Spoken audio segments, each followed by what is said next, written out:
দশে মিলে করি কাজ, হারি জিতে নাহি লাজ।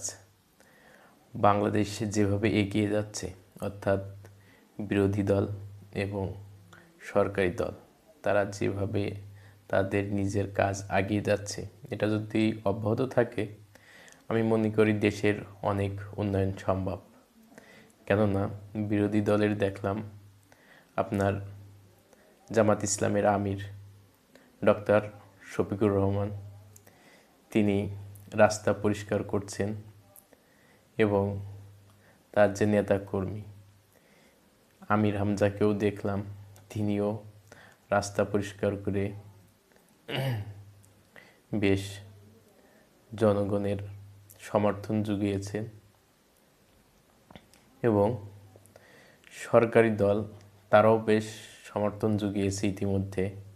তার মধ্যে প্রধান হচ্ছে বর্তমানে যে প্রধানমন্ত্রী তারেক রহমান, তিনি তার প্রোটোকল ছাড়াই সচিবালয়ে যাচ্ছেন। তিনি সাধারণ মানুষের মতোই ট্রাফিক জ্যাম ভোগ করছেন এবং সাধারণ মানুষের মতোই রাস্তা পারাপার হচ্ছেন। এটাও একটা ইতিবাচক দিক, তবে আমি এটা মনে করি না যে তার এইভাবে চলাচল করা উচিত, কারণ আমি মনে করি তার সময়ের মূল্য অনেক। তিনি সাধারণ মানুষের মতো চলাচল করবেন, এটা হয়তো আমরা সাধারণ মানুষ হয়তো অনেক খুশি হব, কিন্তু তার সময়ের মূল্য দেওয়া আমাদের উচিত। এবং প্রধানমন্ত্রীর কিছু নির্দেশনা যেগুলো মানুষকে খুব আকৃষ্ট করেছে, তার মধ্যে কিছু পরিবর্তন হলো যে সংসদে যারা সরকারি দলীয় এমপি আছেন, তারা তাদের বরাদ্দকৃত কোনো প্লট গ্রহণ করতে পারবেন না এবং তারা বিনা শুল্কে কোনো গাড়ি ব্যবহার করতে পারবেন না। অর্থাৎ তাদের নামে যে বরাদ্দ, বিনা শুল্কের যে গাড়ি বরাদ্দ থাকে, সেই গাড়ি তারা নিতে পারবেন না। এটা সাধারণ মানুষ বেশ ভালোভাবেই নিয়েছে। এবং দেখলাম স্বেচ্ছাসেবক দলের একজন কর্মী কিংবা নেতা হবে, যাই হোক, তার নামে একটা দোকানে চাঁদাবাজির ঘটনা ঘটেছে।